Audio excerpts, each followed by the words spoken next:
Hello everyone. यदि आप भी 10वीं के छात्र हैं और आप भी मेट्रिक का एग्जाम देने जा रहे हैं तो वीडियो को शुरू से लेकर अंत तक जरूर देखिएगा, क्योंकि आज के इस वीडियो में हम लोग 10वीं कक्षा की सोशल साइंस का ऐसा इम्पोर्टेंट वीवीआई ऑब्जेक्टिव क्वेश्चन का सोल्यूशन करने जा रहे हैं जो कि आपके मैट्रिक के बोर्ड परीक्षा के लिए काफ़ी ही ज़्यादा इम्पोर्टेंट है।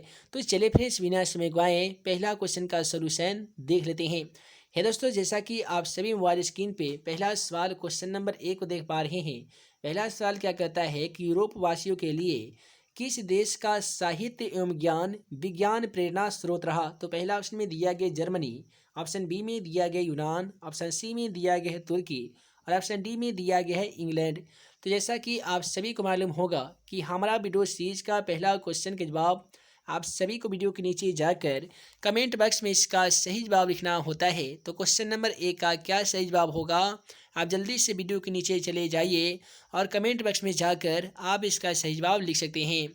उसके बाद में आइए अगला सवाल क्वेश्चन नंबर 2 को देख लेते हैं। यहाँ पे क्वेश्चन नंबर 2 कहता है कि इटली एवं जर्मनी वर्तमान में किस महादेश के अंतर्गत आते हैं। तो दोस्तों, इटली और जर्मनी वर्तमान में यूरोप महादेश के अंतर्गत आते हैं, जो कि ऑप्शन सी में है। अतः क्वेश्चन का सही जवाब ऑप्शन सी हो जाएगा।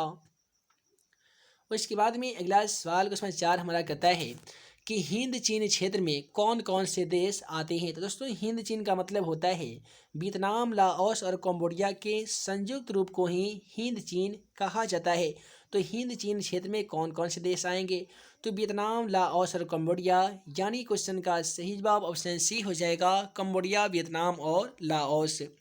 और इसके बाद में अगला सवाल यहाँ पे क्वेश्चन नंबर 5 को देखिए। तो दोस्तों, क्वेश्चन 5 हमारा कहता है कि वल्लभ भाई पटेल को सरदार की उपाधि किस किसान आंदोलन के दौरान दी गई थी। दोस्तों याद रखिएगा, वल्लभ भाई पटेल को सरदार की उपाधि बारदोली किसान आंदोलन के दौरान दी गई थी। मैट्रिक के एग्जाम पेपर में ये सवाल बहुत ही ज़्यादा बार पूछा जा चुका है, इसलिए आप इसे ज़रूर याद कर लीजिएगा। उसके बाद में अगला सवाल क्वेश्चन 6 हमारा कहता है जनसंख्या का घनत्व सबसे अधिक कहाँ होता है। तो है दोस्तों, जनसंख्या का जो घनत्व है वो सबसे ज़्यादा कहाँ होता है। आप सभी को मालूम होगा कि गांव से नगर का निर्माण होता है, नगर से महानगर का निर्माण होता है और महानगर से राज्य और राज्य से देश का निर्माण होता है। तो जनसंख्या का जो घनत्व होगा वो सबसे ज़्यादा महानगर में होता है। तो क्वेश्चन का सही जवाब ऑप्शन डी हो जाएगा। और इसके बाद में अगला सवाल क्वेश्चन 7 को देखिए।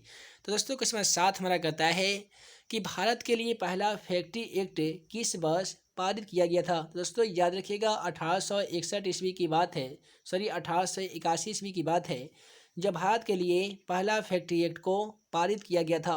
तो क्वेश्चन का सही जवाब ऑप्शन सी हो जाएगा। और इसके बाद में अगला सवाल क्वेश्चन 8 को देखिए। क्वेश्चन 8 भी मैट्रिक के बोर्ड परीक्षा में पूछे जा चुके हैं। सवाल कहता है कि गिरमिटिया मजदूर बिहार के किस क्षेत्र को में भेजे जाते हैं। तो दोस्तों याद रखिएगा, गिरमिटिया जो मजदूर है वो अनुबंधित मजदूर को कहा जाता है और गिरमिटिया मजदूर बिहार के पश्चिमी क्षेत्र से भेजे जाते थे। तो क्वेश्चन का सही जवाब ऑप्शन डी हो जाएगा, पश्चिमी क्षेत्र से। उसके बाद में अगला सवाल है वर्नाक्यूलर प्रेस एक्ट से बचने के लिए किस पत्र ने रातों रात अपनी भाषा बदल दी थी। तो यहाँ पे क्वेश्चन 9 का सही जवाब ऑप्शन सी हो जाएगा, अमृत बाजार पत्रिका ने ही वर्नाक्यूलर प्रेस एक्ट से बचने के लिए रातों रात अपनी भाषा बदल दी थी। उसके बाद में आइए अगला सवाल हम लोग क्वेश्चन नंबर 10 को देख लेते हैं। तो दोस्तों क्वेश्चन 10 क्या कहता है कि पूर्ण स्वराज की मांग का प्रस्ताव कांग्रेस के किस वार्षिक अधिवेशन में पारित हुआ था। तो यहाँ पे क्वेश्चन 10 का सही जवाब ऑप्शन ए हो जाएगा। 1929 ईस्वी की बात है, जब लाहौर अधिवेशन में पूर्ण स्वराज पार्टी की जो मांग थी उसका प्रस्ताव कांग्रेस के द्वारा लाहौर के अधिवेशन में पारित किया गया था। तो मैट्रिक के एग्जाम पेपर में सवाल इस प्रकार से ये पूछे जा सकते हैं कि पूर्ण स्वराज की मांग का प्रस्ताव कांग्रेस के वार्षिक अधिवेशन में कब पारित हुआ था। तो 1929 ईस्वी में, और कौन से अधिवेशन में, तो लाहौर अधिवेशन में, जो कि वर्तमान में पाकिस्तान में पड़ता है। अगला सवाल है भारत के किस स्थान पर पहला परमाणु ऊर्जा केंद्र को स्थापित किया गया है। तो है दोस्तों याद रखिएगा, भारत के तारापुर एक ऐसा परमाणु विद्युत ऊर्जा गृह है जहाँ पे सबसे पहले परमाणु विद्युत ऊर्जा केंद्र को स्थापित किया गया था। तो क्वेश्चन 11 का सही जवाब ऑप्शन डी हो जाएगा। उसके बाद में अगला सवाल क्वेश्चन 12 को देखिए कि प्राकृतिक गैस किस खनिज के साथ पाया जाता है। तो दोस्तों क्वेश्चन 12 का सही जवाब यहाँ पे ऑप्शन बी हो जाएगा, यानी प्राकृतिक गैस जो है ये पेट्रोलियम के साथ पाया जाता है, जो कि ऑप्शन बी में है। अतः क्वेश्चन का सही जवाब ऑप्शन बी हो जाएगा। और इसके बाद में अगला सवाल क्वेश्चन 13 को देखिए, तो क्वेश्चन 13 आपका क्या कहता है कि सौर ऊर्जा का गैर पारंपरिक स्रोत है। तो दोस्तों ऊर्जा का जो गैर पारंपरिक जो स्रोत है वो सौर ऊर्जा है, क्योंकि ऊर्जा का पारंपरिक स्रोत पेट्रोलियम है, विद्युत है और कोयला है। लेकिन गैर पारंपरिक स्रोतों की बात करेंगे तो सौर ऊर्जा, ज्वारीय ऊर्जा, पवन ऊर्जा, ये सभी के सभी ऊर्जा के गैर पारंपरिक स्रोत होते हैं।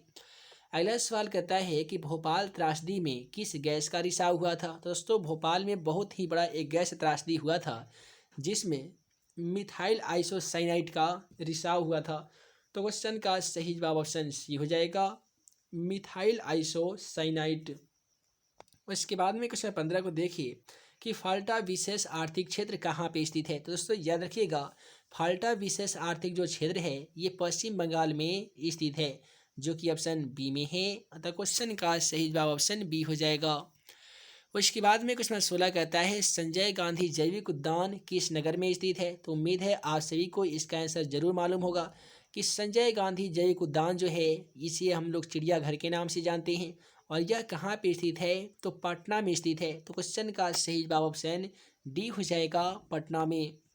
और इसके बाद में अगला सवाल क्वेश्चन 17 को देखिए कि मंदहार हिल किस जिला में स्थित है। तो दोस्तों क्वेश्चन 17 का सही जवाब ऑप्शन सी हो जाएगा, मंदहार हिल जो है ये बांका जिला में स्थित है, जो कि ऑप्शन सी में है। अतः क्वेश्चन का सही जवाब ऑप्शन सी हो जाएगा। और इसके बाद में अगला सवाल क्वेश्चन 18 हमारा कहता है कि उच्च वाच्य प्रदर्शन के लिए हैस्यूर विधि का विकास किसने किया था। काफ़ी इंपॉर्टेंट सवाल है और मैट्रिक के एग्जाम पेपर में ये सवाल पूछा जा चुका है। तो याद रखिएगा, उच्चावच्य प्रदर्शन के लिए हैस्यूर विधि का जो विकास है ये लेहमान महोदय के द्वारा किया गया था। तो क्वेश्चन का सही जवाब ऑप्शन बी हो जाएगा, लेहमान। अगला सवाल कहता है सासाराम नगर का विकास किस युग में हुआ था। तो दोस्तों क्वेश्चन 19 का बिल्कुल सही जवाब ऑप्शन ए हो जाएगा, यानी सासाराम नगर का जो विकास है ना ये मध्य युग में हुआ था, जो कि ऑप्शन ए में है। अतः क्वेश्चन का सही जवाब ऑप्शन ए हो जाएगा। उसके बाद में अगला सवाल क्वेश्चन 20 हमारा कहता है सीमेंट उद्योग का प्रमुख कच्चा माल क्या होता है। तो दोस्तों याद रखिएगा, सीमेंट उद्योग का जो प्रमुख कच्चा माल है ना ये चूना पत्थर होता है, जो कि ऑप्शन ए में है। अतः क्वेश्चन का सही जवाब ऑप्शन ए हो जाएगा। उसके बाद में अगला सवाल क्वेश्चन 21 को देखिए।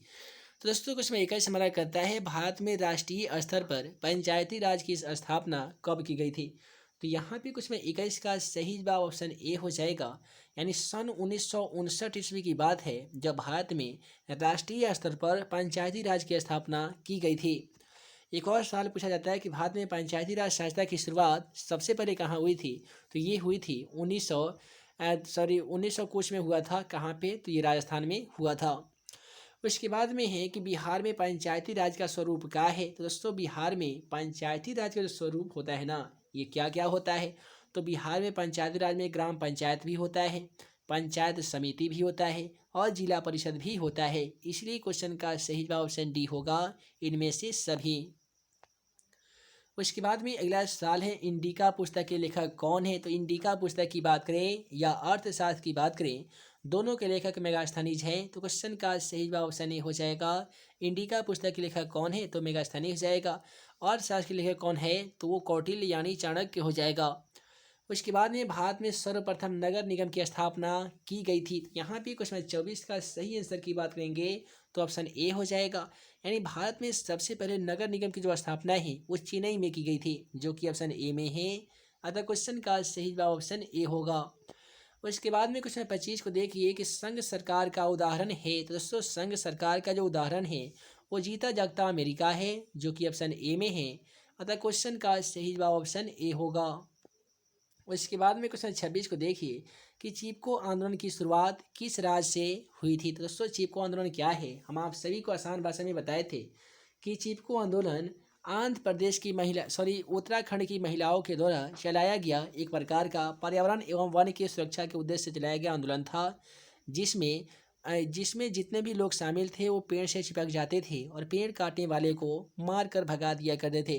तो इस आंदोलन का नेतृत्व करने वाले जो व्यक्ति थे वो सुंदरलाल बहुगुणा थे। यह आंदोलन उत्तराखंड राज्य में चलाया गया था। इसलिए क्वेश्चन का सही जवाब ऑप्शन डी होगा। अगला सवाल है नर्मदा बचाओ आंदोलन संबंधित है। तो दोस्तों याद रखिएगा, नर्मदा बचाओ आंदोलन जो है इसका भी संबंध पर्यावरण से था, जो कि ऑप्शन ए में है। अतः क्वेश्चन नंबर 27 का भी सही जवाब ऑप्शन ए होगा, पर्यावरण। एक और सवाल पूछा जाता है कि नर्मदा बचाओ आंदोलन किसने चलाया था। तो याद कर लीजिए, मेधा पाटेकर ने नर्मदा बचाओ आंदोलन चलाया था और सुंदरलाल बहुगुणा ने चिपको आंदोलन चलाया था। अगला सवाल है सूचना का अधिकार कानून कब लागू हुआ था। तो ये दोस्तों याद रखिएगा, सूचना का अधिकार कानून जो है ये सन 2005 ईस्वी में लागू हुआ था। उसके बाद में है बिहार में संपूर्ण क्रांति का नेतृत्व किसने किया था। तो ये दोस्तों याद रखना है कि यहाँ पे डॉक्टर जयप्रकाश नारायण के द्वारा ही बिहार में संपूर्ण क्रांति का नेतृत्व किया गया था। लेकिन थोड़ा सा सवाल बदलने के द्वारा इस क्वेश्चन का आंसर ही बदल जाता है। अगर सवाल पूछा जाएगा 1857 में बिहार का नेतृत्व किसने किया था, तो वैसी स्थिति में वीर कुंवर सिंह क्वेश्चन का सही जवाब हो जाएगा। अगला सवाल इसमें 30 को देखिए कि निम्नलिखित में से प्राथमिक क्षेत्र कहा जाता है। यानी पूछा गया प्राथमिक क्षेत्र किसे कहा जाता है। तो प्राथमिक क्षेत्र जो है ना उसमें मछली पालन ये प्राथमिक क्षेत्र के अंतर्गत आते हैं। तो यहाँ पे कुछ में 30 का सही जवाब ऑप्शन बी हो जाएगा, मछली पालन और कृषि भी प्राथमिक क्षेत्र के अंतर्गत ही आता है। उसके बाद में अगला सवाल 31 करता है योजना आयोग का अध्यक्ष कौन होता है। मोस्ट इंपोर्टेंट क्वेश्चन मैट्रिक के एग्जाम पेपर में बहुत ज़्यादा बार पूछा जा चुका है।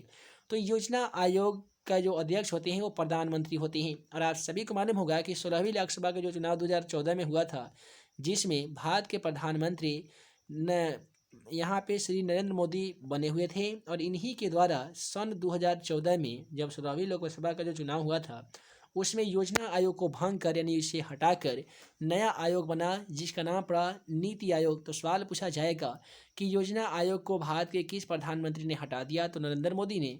और योजना आयोग को भंग करके कौन सा नया आयोग बना, तो नीति आयोग बना था। कब? तो 16वीं लोकसभा चुनाव में। 16वीं लोकसभा चुनाव कब हुआ था, तो सन 2014 में हुआ था। इसके बाद में अगला सवाल है भारत में वित्तीय वर्ष होता है। तो याद रखिएगा, भारत में वित्तीय जो वर्ष है वो 1 अप्रैल से 31 मार्च तक होता है, जो कि ऑप्शन ए में है। अतः क्वेश्चन का सही जवाब ऑप्शन ए हो जाएगा। अगला सवाल क्वेश्चन में 33 को देखिए। तो दोस्तों क्वेश्चन में 33 कहता है कि दादा भाई नौरोजी ने सर्वप्रथम राष्ट्रीय आय का अनुमान कब लगाया था। तो दोस्तों दादा भाई नौरोजी के द्वारा सन 1868 ईस्वी में सबसे पहले राष्ट्रीय आय का अनुमान लगाया गया था। तो क्वेश्चन का सही जवाब ऑप्शन ए होगा। उसके बाद में है मुद्रा के कार्य हैं। तो दोस्तों मुद्रा का कार्य होता है मुद्रा मूल्य का मापन, भुगतान का साधन एवं संचयन सभी के कार्यों में सहायक होता है। इसलिए क्वेश्चन का सही जवाब ऑप्शन डी हो जाएगा, इनमें से सभी। उसके बाद में क्वेश्चन 35 को देखिए कि भारत की वित्तीय राजधानी किस शहर को कहा जाता है। तो दोस्तों याद रखिएगा, भारत की जो वित्तीय राजधानी है ना ये मुंबई शहर को कहा जाता है, जो कि ऑप्शन ए में है। अतः क्वेश्चन का सही जवाब ऑप्शन ए हो जाएगा। उसके बाद में अगला सवाल 36 हमारा कहता है कि कौन बीमारू राज्य नहीं है। तो याद रखिएगा, बिहार, उड़ीसा, मध्य प्रदेश ये सभी के सभी बीमारू राज्य है। लेकिन कर्नाटक एक ऐसा राज्य है जो बीमारू राज्य के श्रेणी में नहीं आता है। इसलिए क्वेश्चन का सही जवाब हमारा ऑप्शन बी होगा, कर्नाटक। उसके बाद में क्वेश्चन 37 कहता है इनमें से कौन सी बहुराष्ट्रीय कंपनी नहीं है। तो यहाँ पे 37 नंबर आंसर की बात करें तो देखिए, बहुराष्ट्रीय कंपनी उसे कहते हैं यानी वैसी कंपनियाँ जो अपने देश के अलावा कोई अन्य देश में अपनी इकाई लगाती है और वहाँ पे अपने कंपनी को प्रमोट करती है। तो ऐसे तमाम कंपनियों को बहुराष्ट्रीय कंपनी कहते हैं। एग्जाम्पल के तौर पे फोर्ड मोटर्स को देख लीजिए। तो फोर्ड मोटर्स केवल हिंदुस्तान नहीं बल्कि अन्य देशों में विद्यमान है। सैमसंग भी अन्य देशों में इसका प्रचलन जारी है। कोका कोला का भी उत्पादन अन्य देश में होता है, जिस कारण ये बहुराष्ट्रीय कंपनी तो है, लेकिन संतोष एक ऐसी कंपनी है जो बहुराष्ट्रीय कंपनी की श्रेणी में इसे नहीं रखा जाता है। उसके बाद में क्वेश्चन 38 को देखिए कि भारत में उपभोक्ता संरक्षण अधिनियम की घोषणा कब की गई थी। तो दोस्तों याद रखिएगा, सन 1986 ईस्वी की बात है जब भारत में उपभोक्ता संरक्षण अधिनियम की घोषणा की गई थी। तो क्वेश्चन का सही जवाब ऑप्शन ए हो जाएगा, सन 1986 ईस्वी में। उसके बाद में क्वेश्चन 39 कहता है महासागर के तली में होने वाले कंपन को किस नाम से जाना जाता है। दोस्तों याद रखिएगा, जब पृथ्वी में कंपन होता है तो उसे हम लोग भूकंप कहते हैं, और महासागर के तली में होने वाले कंपन को सुनामी कहते हैं। एक और यहाँ पे सवाल बनता है कि सुनामी को किस यंत्र के द्वारा मापा जाता है। तो याद रखिएगा, सुनामी को सुनामीटर के द्वारा मापा जाता है। सुनामी का क्या प्रभाव पड़ता है कि सुनामी में क्या होता है कि सुनामी समुद्र के सतह पे उत्पन्न होता है, जिसमें समुद्र से ऊंची ऊंची लहरें उठती है और आस पड़ोस के रहने वाले तमाम लोग अस्त व्यस्त हो जाते हैं, काफ़ी लोग बेघर हो जाते हैं और काफ़ी लोग मर जाते हैं। तो इसे ही सुनामी कहते हैं। तो सुनामी का जो माप है वो सुनामीटर के द्वारा की जाती है। एक और सवाल पूछा गया था कि दिसंबर 2004 में विश्व के किस हिस्से में भयंकर सुनामी आया था। तो बंगाल की खाड़ी में अब तक का सबसे ज़्यादा भयंकर सुनामी आया था। कब? तो दिसंबर 2004 को। उसके बाद में सवाल आता है कि भूकंप की माप किस यंत्र के द्वारा की जाती है। तो रिएक्टर स्केल हो जाएगा। और बिहार में अब तक का सबसे विनाशकारी भूकंप कब आया था। तो ये आया था सन 1934 ईस्वी में, जब ज़मीनें फट गई थी, दरारें पड़ गई थी और काफ़ी ही ज़्यादा मात्रा में बालू ज़मीन पर आ गए थे, जिसमें काफ़ी लोग बेघर हो गए थे, काफ़ी लोग काल के गाल में समा गए थे। अगला सवाल 40 कहता है कि मलबे के नीचे दबे हुए लोगों का पता लगाने के लिए किस यंत्र की मदद ली जाती है। दोस्तों याद रखिएगा, मलबा किसको कहते हैं। तो कोई भी मकान या घर जब ढह जाता है, गिर जाता है, तो उससे जो घर के टूटे हुए भागों को ही मलबा कहा जाता है। तो बहुत बार ऐसा होता है कि मकान गिर जाता है, उसमें लोग दब जाते हैं, तो उस वैसे दबे लोगों का पता लगाने के लिए एक यंत्र है, एक मशीन है, जिसका नाम है इंफ्रारेड कैमरा। इंफ्रारेड कैमरा के द्वारा मलबे के नीचे दबे लोगों का पता लगाया जाता है। तो इस प्रकार से आज की इस वीडियो में हमने देखा क्वेश्चन एक से लेकर 40 तक का सोशल साइंस का ऐसा वीवीआई ऑब्जेक्टिव क्वेश्चन जो कि आपके मैट्रिक के बोर्ड परीक्षा के लिए काफ़ी ही इंपॉर्टेंट है। उम्मीद है आज का यह वीडियो आप सभी को पसंद आया हो तो वीडियो को लाइक करें, अपने दोस्तों के साथ शेयर करें। ऐसे ही नए नए वीवीआई क्वेश्चन का वीडियो पाने के लिए आप हमारे YouTube channel math and magic tips को सब्सक्राइब करना बिल्कुल ना भूलिएगा। तो है दोस्तों, हम जल्द मिलेंगे अगले वीडियो में नए वीवीआई क्वेश्चन के साथ। तब तक के लिए आप सभी को वीडियो देखने के लिए बहुत बहुत धन्यवाद।